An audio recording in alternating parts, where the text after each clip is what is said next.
I feel like ever since I've come home from Brickworld Chicago, all I've been doing is editing and, of course, building Lego, which I guess is to be expected, right? Today we're going to be taking a look at some new Lego Star Wars sets, actually some new and some old Lego Star Wars sets, and we're also going to be placing them in the Lego room. So I've got 8 new ones and 4 existing ones. Check it out, everybody. It's the Lego Star Wars sets that are coming out this summer. It's the Yavin 4 Revel base, which I think is the one that's like the highlight because it comes with some great minifigures. And then we also have the spider tank from the Mandalorian. Over here, there's the 3 new Mechs, and then there's also Yoda's Jedi Starfighter, and also the 332nd Ahsoka's Clone Trooper Battle Pack. I guess that one's a highlight too, isn't it? And also the Mandalorian N1 Starfighter Microfighter. In addition to those 8, we also have Cad Banes Justifier, which I have half built, and I need to finish building that. And then also the Obi-Wan Kenobi's Jedi Starfighter with no hyperdrive, unfortunately. And then these Brickheadz up here, which is actually a Brickhead 5-pack. Oh yeah, and then below the mechs, there's also the Mandalorian Fang Fighter versus the TIE Interceptor. So yeah, today we're going to be taking a look at all of these, and then also I'll somehow be placing them with all of the other LEGO Star Wars sets in the displays here in the LEGO room. I say somehow because the displays over there are absolutely exploding right now. They're getting pretty full, that's for sure. So I don't know how I'm going to be able to fit all of these sets on those displays and make it look clean. But you know what? There's a will, there's a way, and I'm sure I'll be able to figure it out. So it sounds like an exciting day with LEGO Star Wars.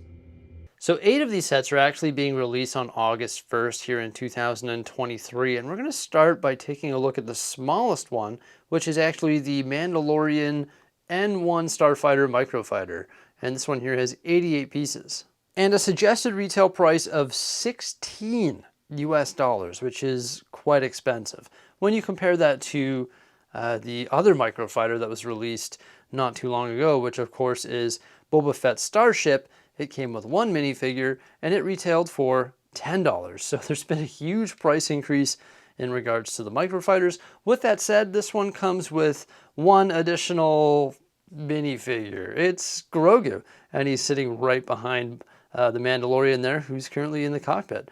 But it does come with a pretty detailed Mandalorian minifigure, which looks really good. It fits nicely in there, and there are some nice details here on this micro build, such as the engines that can actually rotate, or the thrusters that rotate there.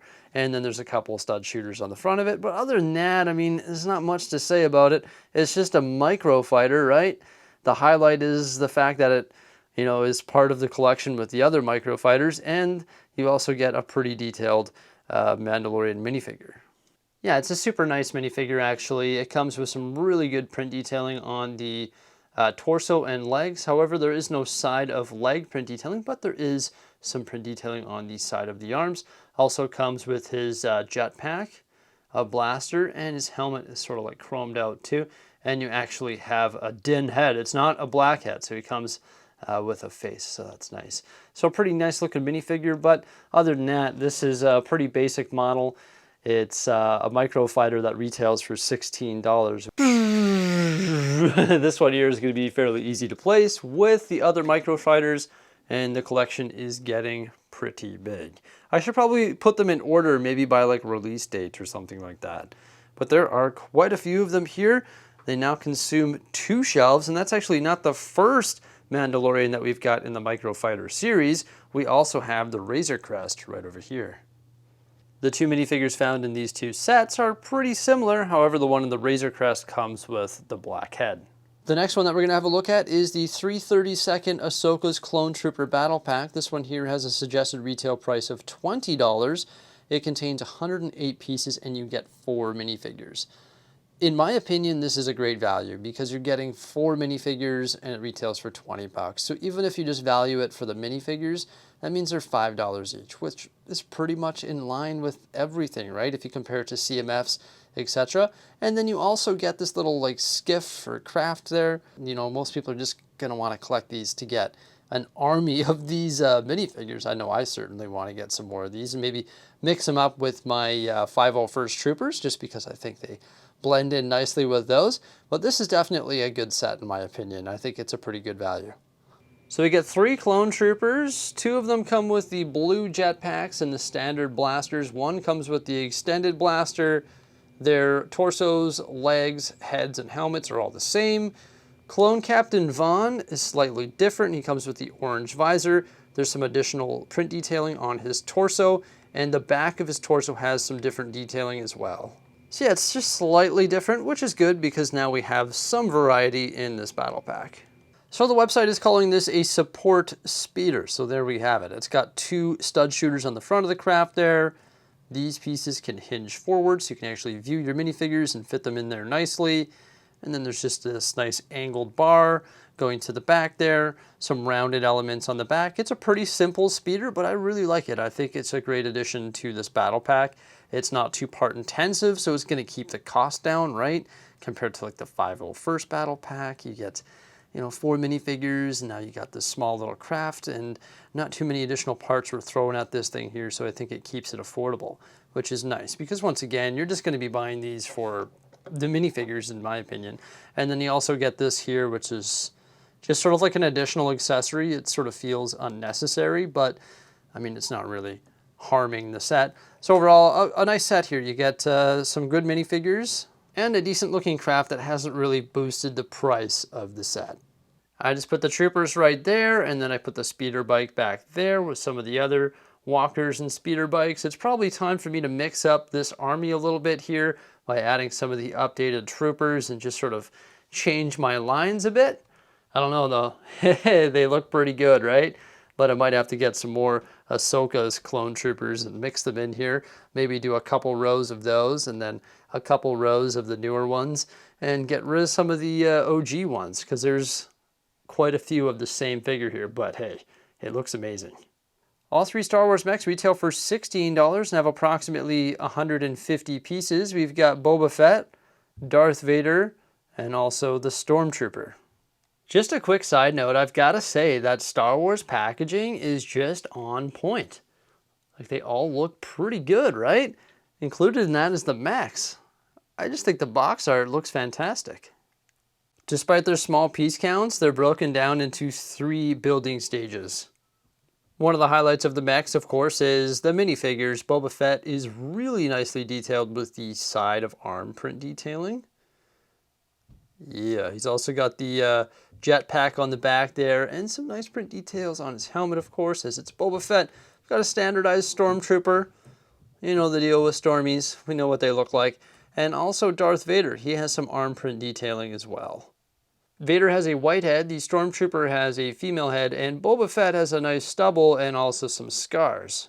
And just like Vader, those scars are actually carried over onto the backside of Boba Fett's head. And when the sand green jetpack is removed, there's some print detailing on the backside of his torso as well. I've always said that I'm not a huge fan of mechs, right? And I'm still standing by that. I just don't see the point of them, but I understand that they're, you know, sort of playable. But maybe the Star Wars ones will like shine a new light on the situation. I don't know if it does. One thing I like about these is the fact that they come with the 2x2 printed pieces on the chest piece. So that is printed. So you get 3 printed pieces from the 3 mechs. You can fit Vader in there. He comes with his large lightsaber, which is pretty nice. You can stow away his lightsaber, which he did come with as well on the back side there. The mechs, I mean, they all have nice points of articulation. Vader's holding his lightsaber, but Boba Fett comes with this large blaster that can be fit in the hand there, and it's got a stud shooter on it there. It's got a nice scope. He's a little bit more robust. His piece count is higher than the other 2. I still don't think I'm a fan of mechs. He's got like the jetpack on the back there. But these, with that said, I think that these Star Wars ones are the better mechs. Like, I think these ones here are better than the Marvel ones, in my opinion. I just like them. Maybe it's because they're Star Wars, but I just think the blasters look really good. I'm not going to start collecting these, but once again, these sets were sent to me by the LEGO group. I appreciate it, and I think they're neat. I like their printed pieces and also the minifigures. So it's $16. Maybe it's not too bad based on the fact that you get a Darth Vader minifigure.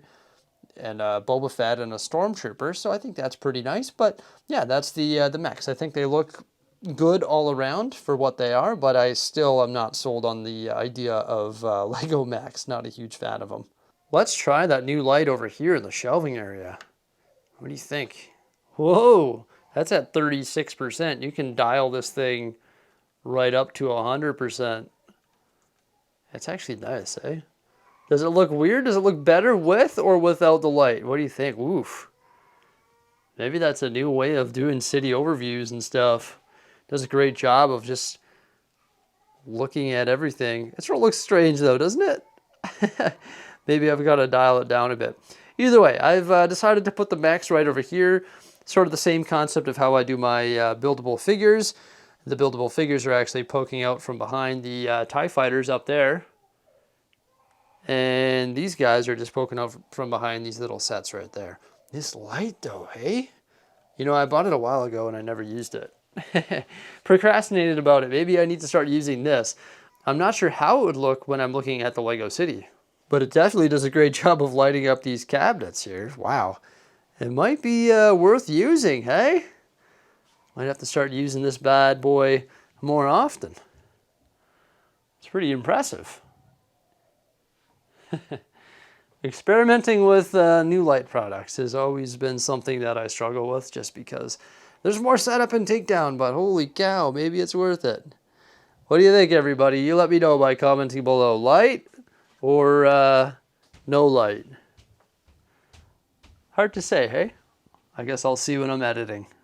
Yoda Starship has 253 pieces and a retail price of $35. It comes with 2 minifigures, just Yoda and R2-D2. Yeah, overall I think this one here looks quite small. Maybe a larger version of this would be nice, but I guess Yoda's Starship really isn't that big of a craft, right? So maybe it makes sense. Just like the Mechs, it came with 3 building stages and also a small sticker sheet. Don't ask me why I haven't painted my walls yet. It is just sheer procrastination, everybody, but this is a really nice ship here. I feel like it's really rugged, like it's very strong, which I really like. It doesn't like have things that come breaking off of it when you handle it. So it would be good for children to fly around. Well, also me, I definitely want to test the swooshability of it, right? You can see some of the sticker elements on the wings there, and also on the side of the cockpit, and also on the top of the cockpit. This printed dish element is very nice, and that can open up to reveal the cockpit within, where you've got Yoda chilling. Really nice printed dish element there, which is awesome. Also, the wings on the side can actually articulate, so you can see they can fold in and then out. So I think that's really nice. You got a spot on the back there for Yoda's lightsaber. Also a couple flick missiles there, and then some thrusters on the back, and also a spot for R2-D2. So nothing too crazy. I think it's a great representation of Yoda's starship, but I think once again it's pretty small, but I think it's not bad. The Yoda minifigure isn't anything crazy. It's nothing that we've never got before, but hey, it's Yoda, right? Like there's nothing wrong with getting a Yoda minifigure. And overall, the construction of it is what you would expect. But once again, I think it's quite rugged. And for that reason, I like it. So based on the size of this ship here, it looks like we're going to be making another addition to this shelf here, which is getting fuller and fuller. Not bad. Maybe I need to put some risers behind these microfighters and condense my microfighters onto one shelf. That could work because the other ones could just be poking up behind those ones. And I could save myself an entire shelf, which would be able to fit ships this size. Now, when placing this, I noticed something. The wings sort of make it tilt forward like that. And of course, you could fold the bottom of the portion, or the bottom portion of the wings in to try and make it sit flatter like that. So it probably looks better like that, but overall, it doesn't really display that well. I think it almost needs like some sort of stand. I've never really experimented with any stands for these starships, and I think a lot of them require that extra assistance in order to display really well. Maybe I need to try some of those from like Wicked Bricks or whatever it is. But I think it just like it looks good, but maybe it needs to be lifted up off the ground. Even something as simple as this. I've just taken 8 of the 1x2x2 glass like window pieces that I found on the pab wall and put them on the bottom, and that's probably going to allow it to sit like higher up off the ground so it can actually be displayed properly, right? Like how much better does that look? Even if you just do one layer of those glass panels, I think it looks a lot better. The $50 spider tank with 526 pieces has been advertised for quite some time, and it's finally going to be released on August 1st. It comes with 3 minifigures. We get Bo-Katan Kryze, which is an amazing minifigure. Love all her print detailing. She comes with the hair, an alternate face, which is angry, the 2 blasters, and also her helmet. Then we get Baby Grogu, and also the Mandalorian, who comes with a new dark saber piece. History has us using like the classic lightsaber hilt with a black lightsaber blade or a black bar. No, thank you. I much prefer this, but I still think there could have been some nice print detailing on the blade of that because, I mean, you know, like the dark saber isn't really just a black blade. It has some white detailing to it. So I really think they should have upgraded that even further than what it is. With that said, I guess it's somewhat of an upgrade, right? The spider tank itself is pretty cool. It's a really rugged build, and there's something that's sort of chirpy about it. It almost has like suspension. See, it like springs back, so you can get that weird motion with the legs. And that's actually done using several Technic components, as there's a lot of Technic components within the leg construction of this thing. And you can see that on the underbelly of this spider. But the suspension, that's what I'm going to call it, I guess, is actually created using some rubber elements that are built into those Technic connecting pieces. And there's also some slight range of motion to them, of course, because they can move a little bit. But it's pretty cool the way that that can sort of spring back with those rubber elements. There's also some nice detailing with the hosing, and the shape of it is pretty interesting as well. This thing really creeped me out in the show. It was pretty wild. I really should rewatch that whole season.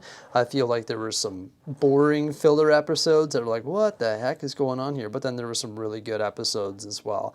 The back here, you'd think, well, maybe it opens up so you can put some minifigures or something in there, or maybe the head should open up so you can put the creature that actually operates this thing in there. But no, that is not the case. The back does open up, as there is a couple cannons there. So there's a couple stud shooters, and also the sides of that will open up as well. But there's not really anything in there. Can't really put anything in there. And then you get these cannons that can sort of shoot at an angle. So overall, a pretty decent set.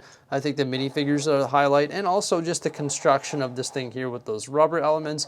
I guess the piece or price to piece ratio isn't too bad, right? And based on the fact that you get Bo-Katan and also the Darksaber. Also, the spider tank has these pincers right here, which can open and close, and there's one point of articulation right there. That's created using a ball joint, and then there's also some hinged elements on the head there as well. And the neat thing about those pincers is you can actually position a minifigure inside of them, so that's pretty cool. You know, you can put the Mandalorian in there just like the box art depicts. Above the Star Destroyer, I've got some other Mandalorian sets, such as the Razor Crest and also the Imperial Armored Marauder. Skip up another shelf. We can find the N1 Starfighter beside a Millennium Falcon, and then another Millennium Falcon, and beside that, the spider tank. Put the minifigures on their display stands, and also stuck Bo-Katan's hair within the tank so I don't misplace it. The Mandalorian Fang Fighter versus TIE Interceptor comes with 957 pieces and 4 minifigures. It retails for $100 US. The minifigures are quite detailed. I like them. We got the TIE Fighter pilot, and also the Astromech droid, which will pair up nicely with the TIE Fighter and the TIE Fighter pilot. That is R2-E6. The Mandalorian, once again, with the Darksaber. And then also the Mandalorian Fleet Commander. I like this one here. The blue helmet with the nice print detailing. It's like metallic, silver color. Very nice. Also comes with the 1x1 circular tile there with the print detailing, which represents a mine, also a blaster. And he can fit really nicely into this very sleek Fang fighter. This thing is very thin. It's got a nice cockpit there with the printed windscreen, blasters on either side of that, a nice color combination of white, dark gray and a little bit of black, and then you can see there's some metallic ingots there as well. Really nice shape and design, and I like the thrusters on the back. And on the bottom side, there's actually a couple flick missiles. Looks like I already had some fun with it and launched one off there. It's a pretty basic design, but I like its shape. It's sort of interesting. It's like razor thin, right? And if you want, you can change up your Mandalorian Fleet Commander by replacing the helmet with hair. And when you remove that helmet, it actually reveals two different facial expressions. I like this one here. He's got his eyebrow raised, and then this one here has sort of got like a grin. Pretty nice looking seat in there, and of course you can place your Mandalorian minifigure inside. You can't have that rangefinder pointing upward because then it'll collide with the windscreen. There's also a printed cheese wedge right there, or cheese slope, and here we go. He fits in there beautifully. So there we have the Fang fighter. Now the TIE Interceptor was a very rugged construction. In fact, you make 4 of the same Technic element, and that's what supports the wings. You can see it right there. And then the wings are essentially all the same, right? So you build that one and the bottom and that one and the bottom. And it's the same thing over and over again. I've built a lot of TIE fighters, so I know that. It's got a couple flick missiles. I've already blasted one off there. I like the wings on this one. It just looks a little bit different than your average TIE fighter. The body of it is similar. You know, we've got the printed dish element there, which is nice. And the shape of it is relatively the same to most TIE fighters. Of course, you can open it up and put your pilot inside. So this is actually pretty neat because you can open the front dish, right? And then you can also open the top hatch. There are some exposed Technic pieces right there, like inside by the wings, and then also in the interior of the cockpit, which don't really look that good in my opinion. Also, there's a small gap like right there. You can see it, where the body sort of meets the support for the wing, which is sort of off-putting as well, but I don't know, it's not too bad. It's a TIE fighter, and I think the main focus is on like the central body and then also the wings, of course. I forgot to feature the TIE fighter pilot. It is a female head underneath that wicked cool helmet. So I started moving stuff around, and the only way to free up space for TIE fighters is by removing my Scout Trooper on a speeder bike. It's my favorite buildable figure, so I'm not going to do that because he sort of greets me every time I come into the Lego room, right? Because the stairs right there by Darth Vader. I like it there. Eddie just matches all of the other buildable figures that are sort of poking out behind the TIE Fighter. So it looks like my TIE Fighter shelf has extended into this corner by the UCS X-Wings. But there we go. I've moved the TIE Interceptor beside the TIE Bomber right there. And then I put the Fang Fighter right here with the minifigures. The Fang Fighter is a great example of one that needs to be lifted up, and it'd be nice if it could be presented at a downward angle. I just put it on some of the, or 2 of the 1x6x5 glass panels to lift it up above the minifigures, but it'd be nice if I could tilt it toward the camera. That would be pretty neat. But yeah, there we go. I think that's, you know, successful. It's not too bad. It's up there by the Kessel Run Millennium Falcon. So slowly but surely these shelves are getting fuller and fuller and fuller. It's looking pretty sweet though. This shelf specifically just keeps getting a few little additions here and there, and it's getting pretty jammed.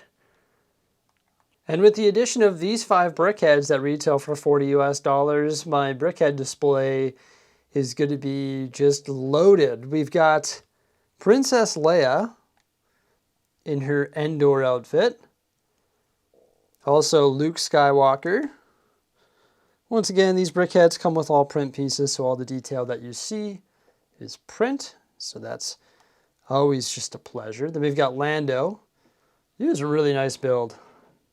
Just his cape and his hair. And once again, his print pieces like the mustache. Just beauty. And then also Wicket. Get the like furry print piece there. He looks good. He's cute. These small ones don't take up too much space on the display, thankfully. And then we have R2-D2. Really nice print piece. And then also some of the chrome elements on the head of R2 as well. Now, classically, these would sit on like 6x6 plates with some tiles and 1x4 modified plates with the 2 studs. But I put them on my own custom display, so I don't need those. In fact, I get a whole bunch of parts for my parts inventory by not using those, so that's nice. Oh man, asked me like a year or two ago and I would have been like, why are they not coming out with more Brickheadz? What the heck? But then it's like, oh my gosh, slow down, Lego, slow down with the Brickheadz.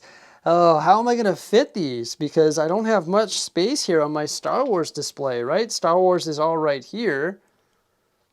And I currently have Jake Sully and his avatar, so I can remove those, but that's gonna open up space for 3, and I've got 5 that I need to place.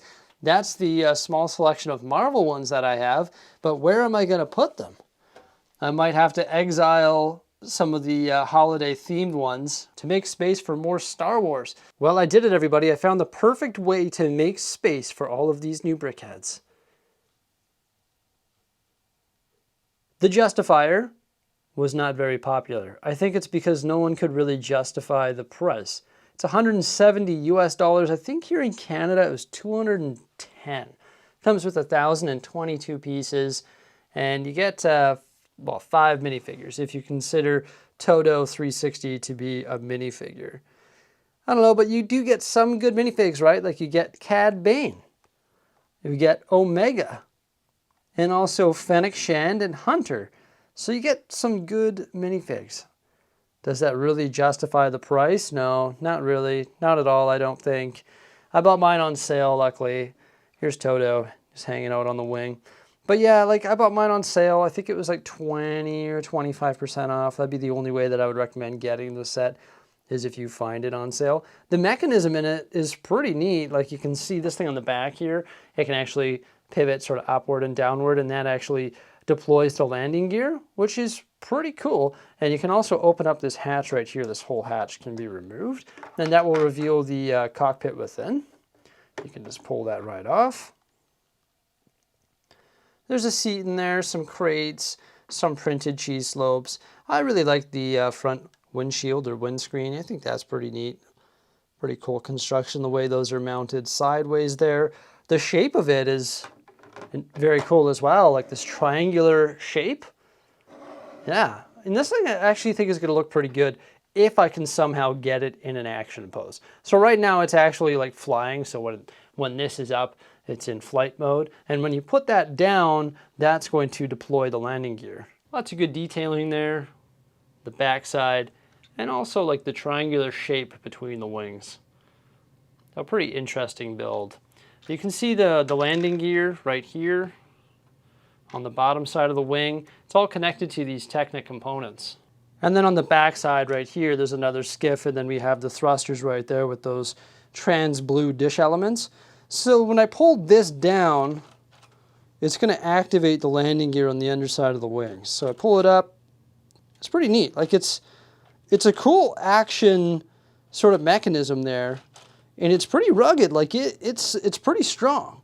And the ship becomes quite large, or quite long, I should say, when it's in its landed sort of form here, right? So it's pretty cool how you have the 2 options. You can display it landed, or you can display it flying. And these panels on the top of the wings there actually hinge upward, so you can expose some of the Technic pieces within, and also you can stow away some of your ammunition for your spring-loaded shooters, which are on either side of the wings. Those cannons are pretty neat, and of course you can shoot those off and reload it, and that's the same with this side here. So you've got some more ammunition in there, and you can see more of those Technic pieces. So overall, I think it's a great build. It's different, it's a unique shape. I mean, the colors of it, black and dark gray, you got some sticker components there, but overall, I think it's a great build. It's just way too expensive. Like, what was it again? $170, I think it is? Yeah, $170. That is crazy for a set with 1,022 pieces. I've always envisioned a bounty hunter shelf. So here we go. We've got the Mandalorian UCS Razor Crest, and also the UCS Slave 1, and now we have Cad Banes Justifier. Now, as an AFOL, I'm always like, displayability. It's all about displayability. I wish that this thing here would have came with like some sort of display stand so you could get it up and maybe have it angled like in the corner there. I might have to come up with some sort of Technic display stand, because some of the more recent sets are coming with Technic display stands, and they're not even UCS ones. Like this one's a UCS one, but there are examples out there that aren't UCS, and they're coming with Technic display stands, such as this one right here, right? The Quinjet. Yeah, like that came with a Technic display stand. Maybe the Justifier should have came with one. Then maybe it would up the piece count a bit and make it look more attractive. Well, I guess the cool thing about Lego is if you don't like something, well, you can just fix it yourself, right? Sure, it doesn't look pretty, but it gets the job done. I could make it look pretty with a plethora of black tile and bricks, like I could make it a solid foundation, but I decided to build my own Technic display stand that puts the Justifier at this crazy angle. It's just going to make it look so much better on that shelf there. And it uses Technic lift arms, Technic bricks, and then a whole bunch of Technic pins, and it actually locks in space or in spot right there. And then it's actually supported in the back by Technic. So the pins go right into the frame of the body. And then these lift arms connect down. Then I put some connecting ones. Yeah, it's a whole bunch of different colors just because I didn't have the right pieces in all black or all gray to do it. But still, I think that looks pretty neat. Like, I'm really happy with that. At first, I wasn't going to take the time to do it. But then I'm like, man, if I don't do it today, I might never do it. So there you go, everybody. It's a custom Technic display stand for Cad Banes Justifier. I hope it fits on the shelf now. Oof. You know, I could adjust the angle of it. Like, I could decrease the angle just by extending these lift arms. Just use some larger lift arms, and then that would easily fix that problem. But I wanted it to be a dramatic angle, and I think I achieved that. I'm starting to think that maybe I should decrease the angle a little bit there. The lift arms that are holding up the nose are 9 holes long. So maybe I could increase it to, I don't even know, what they must make them in 11 and 13, I would think. I don't know, I like it though. I'll sleep on that. It looks pretty neat. Now we have the bounty hunters. Look at that. It actually displays this ship perfectly, hey? Oh, I'm pretty stoked that I did that. I could make it pretty. Once again, I could tile it all off, but I don't know if that's necessary. Maybe I'll do that in the future, but we've got another set to check out. Long overdue is the Obi-Wan Kenobi Jedi Starfighter without hyperdrive, 282 pieces, 3 great minifigures, and a suggested retail price of $30. Not too bad. The starship looks really good. It is covered with stickers, and once again, it does not come with the hyperdrive. I've said that a few times now. It's got, you know, a cockpit there. You can pop that open, and you can fit Obi-Wan inside. There's also a little turntable right there behind the stud shooter, and that's where you can pop your astromech droid. Of course, you just take the head off and put it on there, right? Well, Obi-Wan Kenobi looks great. I love the fact that he comes with the hood. And the minifigures are unreal because you actually get Tuan Wee. I believe that's how you say her name, right? I'll have to refer to the movie when Boba Fett calls for her. I can't remember. Then we also have R4P17, so a great astromech droid. Overall, it's a pretty basic set, right? $30, 3 minifigures, 282 pieces. It is just a small playset, but I'm happy to have it in the collection. I could see this Camino minifigure being worth a pretty penny one day. But here we go. It's beside some other Jedi Starfighters, right? That makes sense. They pair up beautifully. So there we go. The final set that we're having a look at today is the biggest release of August 1st. It's the Yavin 4 Revel base. It retails for $170 and has 1,066 pieces. It comes with a whopping 12 minifigures. That's crazy. And also 6 instruction manuals. So it's almost broken down like a city set. You can build it as a family, I guess. Also, there is a pretty large sticker sheet. The minifig lineup is real nice. We've got a Rebel crew, also a Rebel fleet trooper, then R2BHD, the chrome astromech droid there, sitting next to R2D2 and C3PO, Chewbacca, then Gold Leader and also Red Leader, General Dodonna, and according to him, next up we've got Princess Leia, along with Han Solo and Luke. Han Solo and Luke come with their medallions, and I really like that touch. It's just a really neat minifig accessory. We also get this fair-sized Y-wing right here. You can fit the Gold Leader inside. He's like pretty much laying down. It's a pretty tight cockpit there. Got some blasters on the front of it there that are built using ski poles, and then another cannon on top there, and R2BHD sitting in his spot. There's a little bit of detail on the back end of it, nothing too crazy. I do like the way the back thrusters were constructed. It's a decent size, I guess. Maybe it could have been a little bit larger, but based on the size of this set here that has 1,066 pieces and retails for $170, I think it's the right size. In general, though, this thing here just feels a little bit incomplete and a little bit small. But yeah, 12 minifigures though, right? So that's definitely the highlight of this set. In addition to the Y-Wing, we also get this little loading craft right here. These stairs and these lights as well. And these can be positioned on those jumpers, and so can minifigures like the box art depicts. Look, C-3PO is going for a ride. And of course the Y-Wing can be placed in this little hanger right here. So when it's on display, that's probably where I'll put it. Above that, there's a couple rotating guns, and those are just stud shooters. And then the top of the structure there, which is like a pyramid almost. And I like these angles on the side here. There's some pretty good part usage, like this large slope. And then we have the plant sort of creeping up the side of the structure as well. Over here, there is a tree, and this actually supports the guard tower. You can position one of your minifigures in here, and the guard tower's height can actually be adjusted.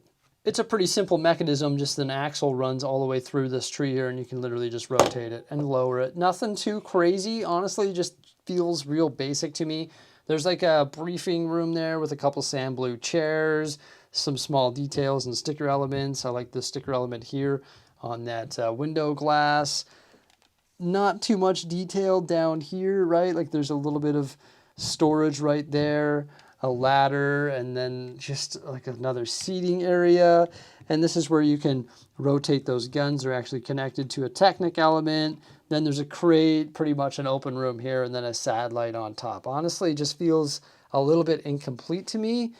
More of like a play set, I guess. You're just supposed to play with these minifigures throughout the base, but I just don't think it really appeals to an adult market other than minifig collecting.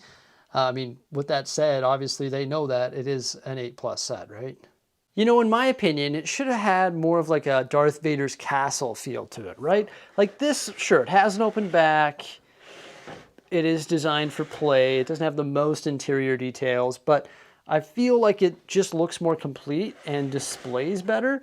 And I think if they treated the Rebel base the same way as this set, it would have been like way better. Either way, I've got to try and make some space here. It looks like I've got some space down there by my baby Grogu, and also the pod racers, and maybe a little bit of space right over here by the sandcrawler as well. There's some great hinge usage in the walls, and there's a really nice Rebel sticker over here as well. And I forgot to point out the fact that this can very easily be removed. It's just held on by two of those modified 1x4 pivots. Look at that. I've cleared a nice spot for it there by baby Yoda. And I moved the pod racers up here because look, it's like Tatooine. There we go. It's perfect. It matches up with the sandcrawler. And because these walls are built on hinges, they can actually hinge open as well. It's not really necessary. I guess from a play point of view it is. But yeah, you can open it up so you can easily position minifigures inside the Rebel base. Mission complete, everybody. 12 new LEGO Star Wars sets put on display in this LEGO room that seems to be exploding. But no matter what gets presented to me, I always seem to figure out how to display it in a neat and tidy and organized way. I don't know, it just sort of fits, doesn't it? Like it doesn't look overcrowded in here. It doesn't look bad. I think it looks great, and there's no convincing me otherwise, that's for sure. I wish we had some more space for Brickheadz though, because we are running out of space, right, Captain America? Yes, we are, man. If they make any more, I'm going to be in trouble. Going to have to figure something out or create a little bit of a backlog of Brickheadz over here on the shelf. That's probably what I'm going to do, just rotate all of the non-licensed ones off and make more room for licensed ones, right? Like Marvel, DC, Disney, Star Wars, all that stuff. Yeah, it's looking pretty good in here though. I'm pretty excited about the displays today and the changes we made. I should probably put those in the LEGO City. That doesn't really seem like a good spot for it. And you know what? I thought about the Justifier. I sort of like it like that. Maybe I'll decrease that angle a little bit. So what's next for me? Well, I've got to charge my cameras, and I figure because the LEGO room is nice and tidy right now, it's probably a good time to maybe do some vacuuming. So I'm going to vacuum the entire Lego room just to help minimize the dust, and then I'm going to get ready for the next one. Everybody, I hope you enjoyed my vlog of Lego Star Wars. Just reviewing a bunch of Lego Star Wars sets and putting them on display here in the Lego room. Thank you so much for coming on by. Please remember to like, subscribe, and stay tuned for some more great stuff, and farewell.